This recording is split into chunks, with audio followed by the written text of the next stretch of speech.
Successful businessman थे and उनको पूछा गया what you mean by right decision, ठीक है।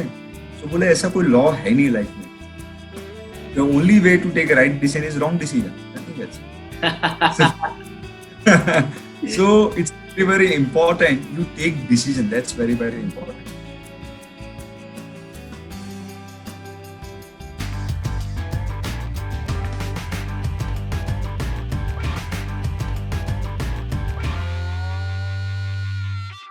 सब कंपनी जीरो से स्टार्ट होती है, तो आपका ये पूरा जर्नी इतना बड़ा कंपनी बन चुका है ये, तो ये जो जर्नी है आपका कैसे स्टार्ट हुआ और अभी आप लोग कैसे इसको डील कर रहे हो कि अच्छा ग्रोथ भी होते रहे और उसको उससे स्ट्रेस आउट भी ना हो, how you do it?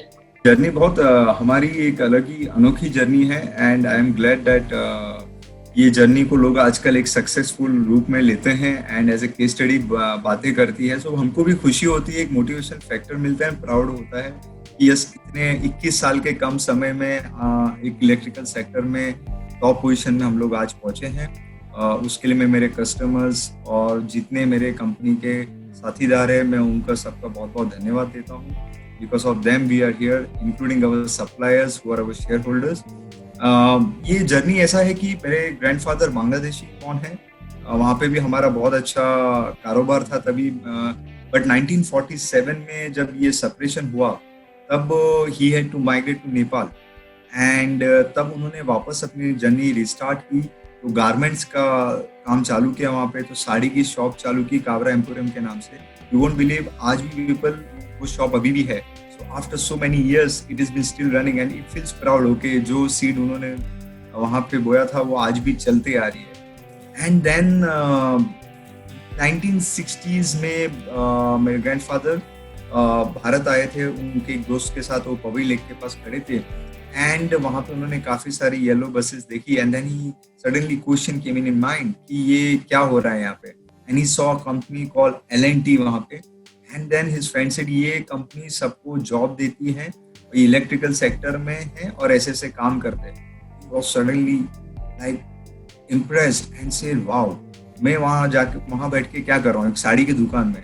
Suddenly you know decided let's migrate to India and then he came back, he came to India one overnight. He decides let's go from here, and then in India he comes, he start the business of magnet wires using motors and transformers।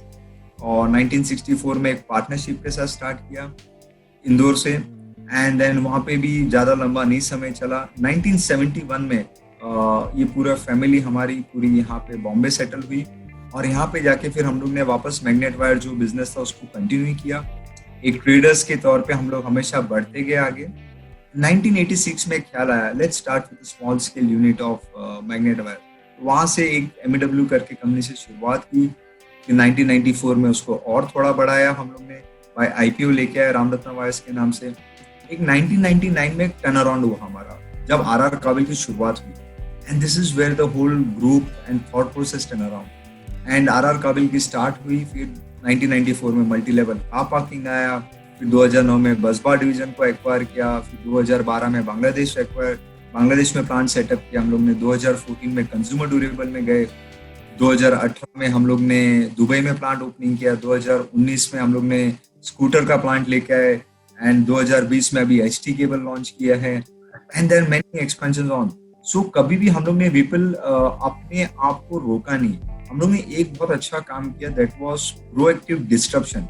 ये बहुत जरूरी होता है company में।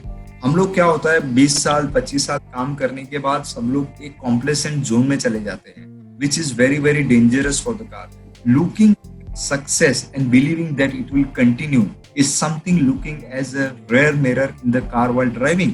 You are prone to accident at any point of time and this is very very important. इतना काम आप लोगों ने बढ़ाया है तो ऑपरेशन से क्या होता है कि हम लोग कितने बार ऑपरेशंस में इतने बिजी हो जाते हैं कि समझ में नहीं आता है कि अच्छा नया सेटअप कैसे करें। पुराने सेटअप के ऑपरेशंस में हम लोग बिजी रहते हैं, तो आप ऑपरेशन से खुद को फ्री कैसे रखते हो? क्या स्टेप्स है इसमें, क्या चीजें आप फॉलो करते हो कि एक्सपेंशन भी चलते रहे और ऑपरेशन से आप फ्री रहो? सो विपुल बहुत इंपॉर्टेंट क्वेश्चन होता है और इसी पे मैंने एक थियोरी भी लिख रहा हूँ।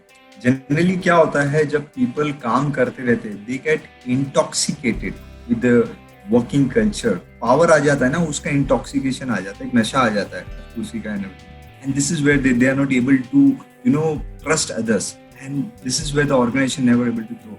So I'm writing a theory on this. To grow you have to hop, and to hop you have to lop. Lop means learner, owner and promoter.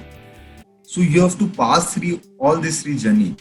So learner means, जैसे आप मेरी बात करूं, मैंने 5 से 6 साल करीबन सिलवासा प्लांट में मेरे डाले, एंड वहां पे मेरी जर्नी स्टार्ट हुई. मैंने वहां पे पूरा लर्निंग की मेरी लाइफ में. I went to a ground reality, and then I understood, okay, this is the basics which has created a foundation in my mind as well as for my organisation. और उसके बाद फिर हम लोग ownership में आए. तो हम लोग को एक फैक्ट्री का हेड बनाया, देन 2 फैक्ट्री का हेड बनाया, देन 3 फैक्ट्रीज का हेड बनाया, and this is where we start taking the responsibility. You won't believe, एक बहुत अच्छी चीज है हमारे यहाँ कल्चर में, हम लोग को कोई भी designation as a director, MD पहले नहीं दिया जाता है. After working for XYZ years, they found it as suitable and they will groom us that okay, we reach up to that level, okay, we are director or whatever designation they want to give us. This is very, very important in your life. And then comes the ownership phase where you manage that all departments where you were working earlier. And this is where you have to understand what is the difference between micromanagement and macromanagement. And then comes the promoter phase. Promoter phase तब आता है जब आप owners को manage करते हो.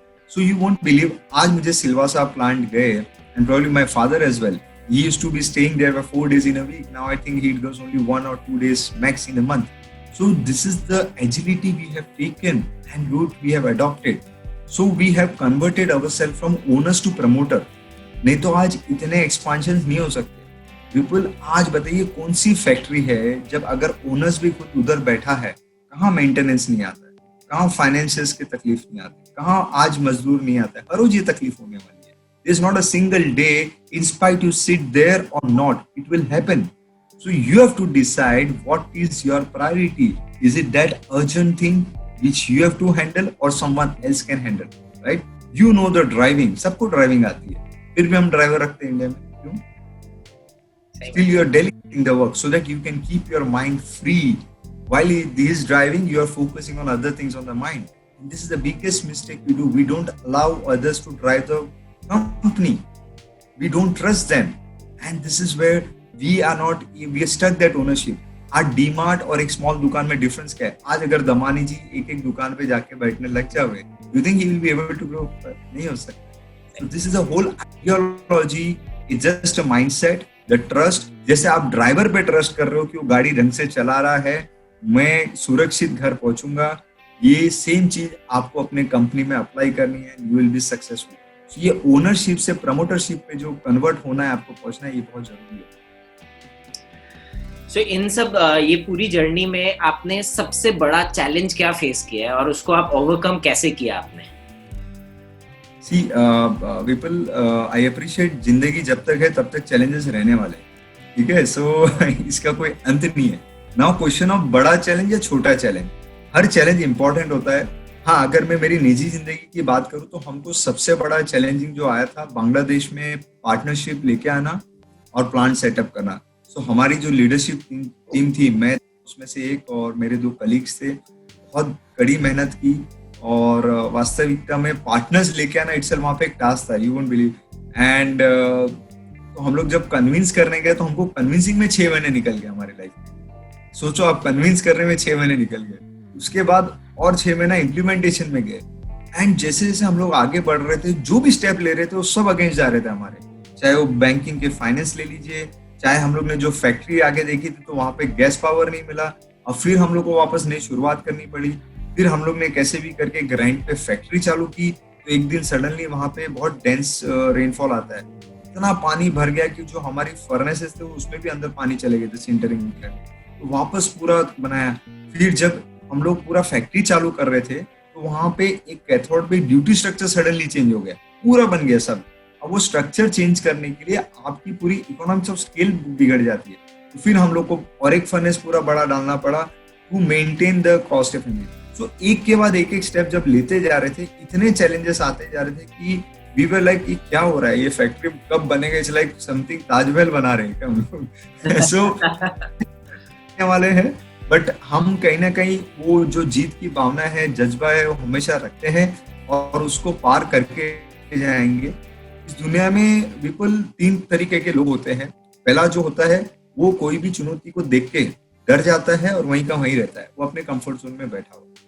दूसरा रहता है जो अपने चैलेंज को फेस करेगा, थोड़ी हिम्मत जताएगा, लेकिन कहीं ना कहीं हार मान के वापस पीछे आ जाता है। और तीसरा रहता है वो चैलेंज को पार करके गोल पे पहुंचाता है। हम लोग हमारे यहाँ इतना ट्रेनिंग माइंड को देते रहते हैं कि हमको गोल पे पहुंचना है और इस चैलेंज को पार करना है। So we are very very dedicated towards our goal, चाहे उसके लिए कितनी भी मेहनत करनी पड़े। With God grace, you won't believe my grandfather at age of 86 also, he's not involved in business, but active as a social animal is something very, very good for us. ये हम लोग हमेशा ध्यान रखते हैं और इसी तरह से हमारा माइंडसेट है। What is your role in the business? आपका रोल आपने डिफाइन किया है या आपके पेरेंट्स ने डिफाइन किया है? आपका एकदम क्या रोल रहता है ऑफिस में? So क्या हुआ था विपुल, हम लोग 4 ब्रदर्स, जब this group is owned by 3 brothers and 4 in next generation. So पुराने जमाने में थॉट प्रोसेस कैसे होता था कि मेरा बड़ा भाई वो कॉमर्स ले लिया, मैं इंजीनियर बन गया एंड छोटा भाई को फाइनेंस कराया। हम चारों ने एक अलग अलग फील्ड में प्रयास किया। तो पहले दिन से हम चारों के माइंडसेट में आया कि सुमित तेरे को फैक्ट्री संभालना है। ये पहले से माइंडसेट ही क्रिएट कर लिया गया था, rather than I deciding more, they had decided more. So अपन भी उस थॉट प्रोसेस में एडजस्ट हो जाते हैं। बट आफ्टर कहीं ना कहीं वर्किंग करने के बाद आपको समझ में आता है कि नहीं यार, अगर मैं सिर्फ फैक्ट्री संभालते रहा life time, so I won't be able to grow myself and I will never be able to get matured and getting a hands on experience of other fields as well. So by 2014, I started with consumer durable division, where fans, lighting, appliances, and other all products came in. So I started like, okay, wires and cable was started with all the 3 brothers. Then I took a challenge. Let's make a wire and cable as a consumer durable brand. It doesn't make sense, wire and cable क्या होता है? People 97% people दीवार के पीछे चला जाता है. So people don't know about which brand they are using, and it is to sometimes irritate me. यार लोग इतना मेहनत कर रहे हैं, हमारी फैमिली इतना अच्छा कर रही है, फिर भी ब्रांड अवेयरनेस आती नहीं है, धीरे धीरे आती है, इट टेक्स टाइम। सो फिर एक ब्रांड अवेयरनेस समझ लीजिए, एक कंज्यूमर ड्यूरेबल ब्रांड बनाने के लिए समझ लीजिए, या एक इलेक्ट्रिकल इकोसिस्टम करने के लिए हम लोग एक कंज्यूमर ड्यूरेबल डिवीजन स्टार्ट किया। Last year we have already crossed 225 crore rupees in this company and it's growing at a very very rapid pace. तो हम लोग ने पहले 2 से 3 साल समझने को वक्त लिया, एक फ्रेश टीम थी, यंग थॉट प्रोसेस थे। सो कंज्यूमर ड्यूरेबल में भी काम किया।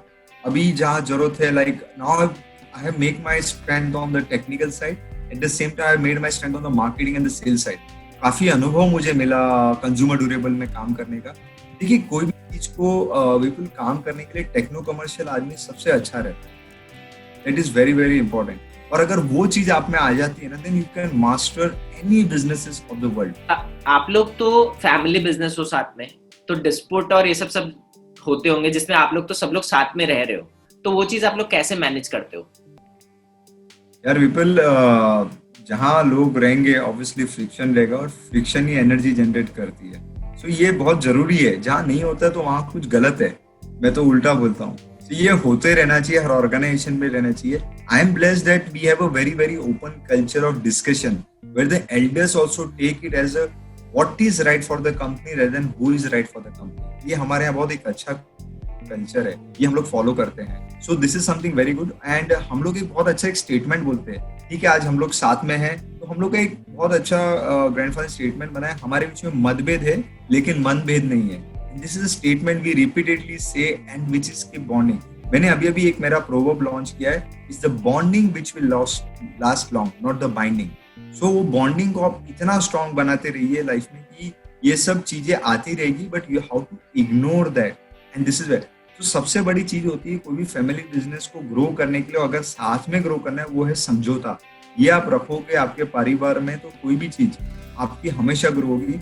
अगर कभी कोई डिफरेंस ऑफ ओपिनियन एक लेवल पे पहुंचता है, तो हम लोग एक मीटिंग बुलाते हैं, that is called Dhobi Ghat meeting, जिसमें हम लोग एक डर्टी माइंड की तरह, डर्टी क्लोथ्स की तरह हम लोग अंदर जाते हैं मीटिंग में। We discuss ourselves, we try to come as a most साफ सुथरा होके आते हैं, and we come with the fresh mind and try to give it on the one way.